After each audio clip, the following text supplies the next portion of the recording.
Manifestações de grupo pró-Lula floparam em todo o país neste sábado. Após ato flopado, Gleisi afirma que tamanho não importa. O presidente do PT tentou minimizar a falta de público em manifestação da esquerda. Eu confesso que eu nem sabia que teve manifestação da esquerda. Eu não sabia que estava marcada uma manifestação de esquerda. Mas então, parece que foi vexatório, ninguém compareceu, e agora os números não importam, pessoal. Não importa se o segundo lugar nas eleições do ano retrasado coloca milhões na Paulista, e se o atual presidente, que é amado por todos os brasileiros, que inclusive ganhou a eleição, não importa se ele não consegue colocar a gente na rua. É isso, passar o primeiro comentário para o Rafael Sanzio. Bom, para o Bolsonaro lotar a Avenida Paulista, não é tudo isso não, é só umas 80 mil pessoas. Não passar daquele bloco ali do MASP, ali, não importa não, o que importa é a atitude, né? O que importa na nossa cabeça é um número transexual, né? Um número trans que se comporta como 1.000 pessoas, aí sendo bem otimista, mas que se comporta como 1 milhão de pessoas, né? Como eu falei, né? Eles querem justificar atitudes, né? Porque eles querem mostrar lá para os órgãos internacionais, aí como os luciferianos aí, falando com todas as letras, né? Lá da ONU, Unesco, Unicef, toda essa galera aí que supostamente controla a democracia, eles querem mostrar que, não, essas movimentações aí, eles fazem um Photoshop lá, colocam aqueles esquemas lá de inteligência artificial, e aí eles mostram que no Brasil tem protestos contra o fascismo, o surgimento do fascismo, contra os ultraconservadores e por aí vai, né? É isso que a gente está vendo, né? A Amante, né, ou a Narizinho, a presidente do PT, ela sabe de tudo isso e eles tentam se justificar, né? Eles não têm para onde correr. A única coisa que eles têm, e é algo que eles têm o poder por causa disso, é a máquina pública. Eles têm lá o cara lá do PCC lá presidindo toda a justiça, o alto escalão do Brasil. Eles têm o narcotráfico a favor deles e por isso eles querem pretender que eles são democráticos. Isso aí é uma piada pronta, né? No meu caso, não tem muito o que se comentar sobre isso, mas o que a gente vê realmente é o que eles são. Eu não engulo isso de dizer, o cara que ocupa a cadeira brasileira lá é ilegítimo. Todo mundo esqueceu lá do cara do ITA, todo mundo esqueceu do argentino, todo mundo esqueceu dos outros estudos aqui fora, todo mundo esqueceu disso, né? E aí a gente fica fingindo que o cara é legítimo, presidente do Brasil, e por causa disso a gente fica criando, a própria direita fica criando ilusões na cabeça dela, de que nas próximas eleições, não, cara, eles têm o poder. O que pode acontecer é que haja um acordo aí, é que haja uma luta, é que haja um acordo financeiro, quem sabe, aí, com uma força para arrancar essa gente do poder, porque assim, de forma democrática, eles não vão sair do poder. Eles não vão, isso está nítido, né? Obrigado, Rafa. Passo o comentário para o Eduardo Vieira. Como disse aqui uma comentarista, né? A gente tem mais gente comentando esse vídeo agora do que nas manifestações de apoio ao Lula no Brasil todo. Né? Aquilo ali é o horror do horror. Ninguém aguenta mais esse troço, cara. E eu vejo, é muito bizarro isso tudo, gente. Eu vejo tanta gente boa, gente boa, inteligente, dizendo, o Brasil está polarizado. Que polarizado, cara? Você vai chamar 40 contra 1 polarização? A esquerda tem apoio, olha só, bota isso na cabeça. A esquerda tem apoio de 15 a 20% da população no máximo. Tá? No máximo. Jamais, em hipótese alguma, a esquerda chega a 50%. Jamais. Zero. Tá? Então, a gente tem que olhar para a realidade dessa forma. Tá? Então, veja, o cara não leva ninguém para a rua. PT não leva ninguém para a rua, bota artista, bota a escumalha toda de apoiadores para fazer o carnaval que puder, e o povo rejeita isso. Nós estamos vivendo num regime ditatorial, como eu sempre digo, completo, que, por consequência, não vai permitir nenhuma grande divergência no fluxo para o poder. De jeito nenhum. O que aconteceu com a eleição do Bolsonaro foi um soluço, um erro, porque eles são muito incompetentes, então eles erram o tempo todo, né? O tempo todo, porque eles estão fora da verdade, né? Então é difícil você ser competente quando você não tem uma âncora lógica na verdade. Consequentemente, a não ser por algum erro deles, né, a gente não vai ter outra ascensão contrária ao sistema. Claro que eles errarem 2 vezes é complicado, eles já erraram uma vez, né? Então é difícil errarem 2 vezes. Então o que eu tiro dessa pauta é a seguinte: nós temos que ter, como povo, algumas noções que a gente tem dificuldade de aceitar. É impressionante a resistência do nosso povo para aceitar conceitos cruciais, né? Óbvios e simplérrimos de gestão da vida pública mesmo, né? Primeiro, a responsabilidade pela sua liberdade, pela liberdade da sua família, pela sua propriedade privada é exclusivamente individual. Se você terceiriza essa responsabilidade para qualquer coisa além do seu indivíduo, você é homem, você está errado. Ponto, acabou. Né? Beleza. E a partir daí vem o seguinte: bom, se eu sou responsável, como é que eu vou me defender?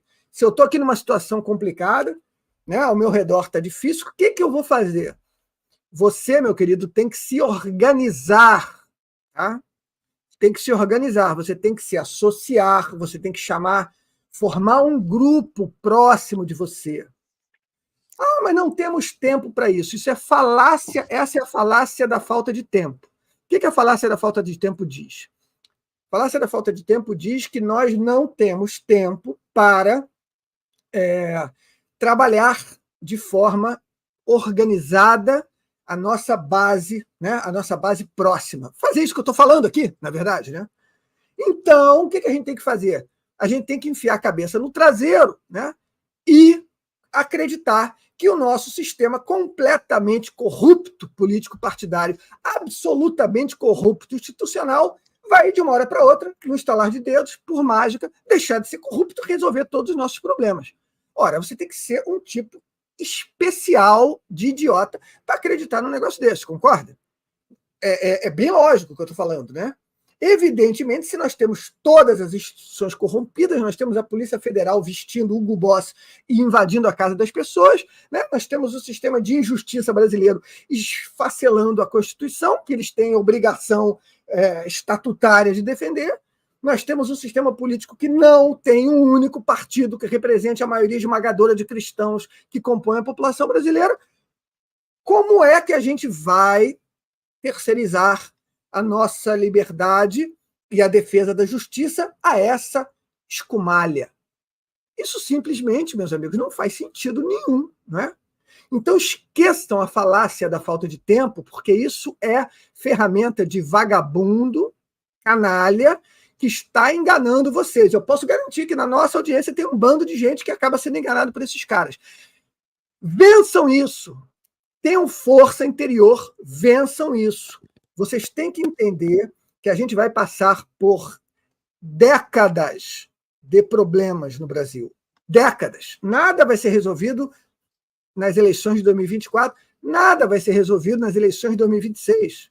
A gente tem que se preparar para décadas de esforço, de preparação, para a gente, talvez, se a gente fizer bem feito, a gente recuperar o regime, o império da justiça.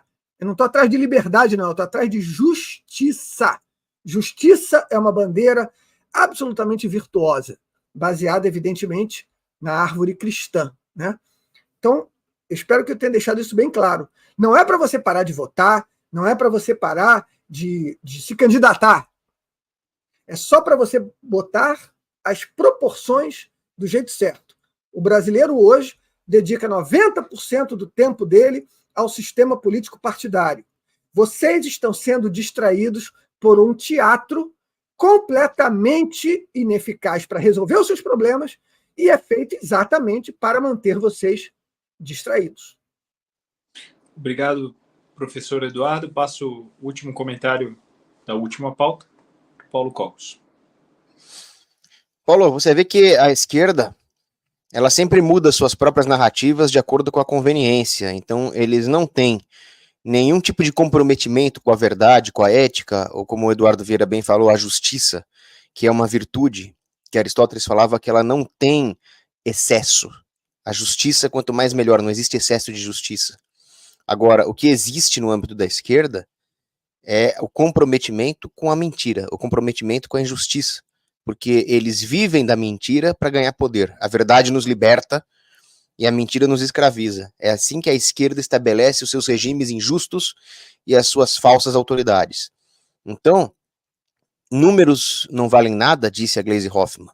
Então, por que a esquerda faz tanto esforço para superestimar o número de pessoas nas paradas LGBT e faz tanto esforço para mentir sobre os números enormes de manifestantes de direita nas manifestações a favor da família e a favor da liberdade?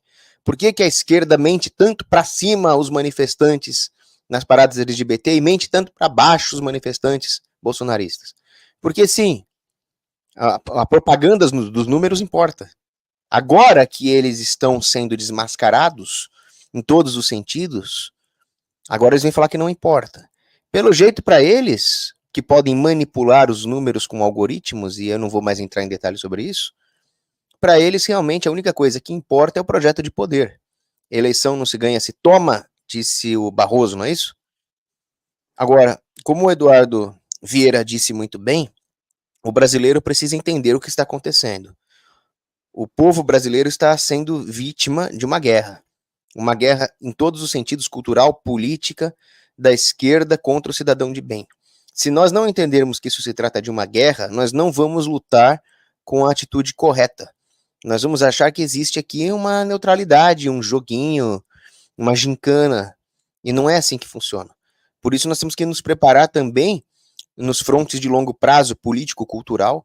O professor Olavo de Carvalho disse, a eleição do Bolsonaro, ela não garante a nossa vitória. Ela é só, como o Eduardo falou, uma flutuação no sistema. Nós temos que criar alicerces culturais, econômicos, religiosos, para conseguir nos proteger contra os ataques da esquerda que se dão na mídia, na imprensa, na educação. E também temos que pensar no curto prazo, como a direita fez bem nas eleições para conselho tutelar, votando em conselheiros tutelares de direita para proteger as crianças no curto prazo. O grande pensador Gustavo Corsão, ele falava que o homem, aliás, ele é pássaro e lesma ao mesmo tempo, porque ele oscila entre o desejo de voar e o desejo de se arrastar. Então, o homem, ele quer voar, ele quer alcançar os mais altos píncaros do conhecimento e da liberdade, mas ao mesmo tempo, ele se arrasta atrás de coisas grátis que o governo promete para ele. Picanha, passadinha na farofa. Alguém que engoliu esse discurso, que chega a ser desrespeitoso para o povo, é alguém que está querendo se arrastar. O homem não pode ser nem lesma nem pássaro.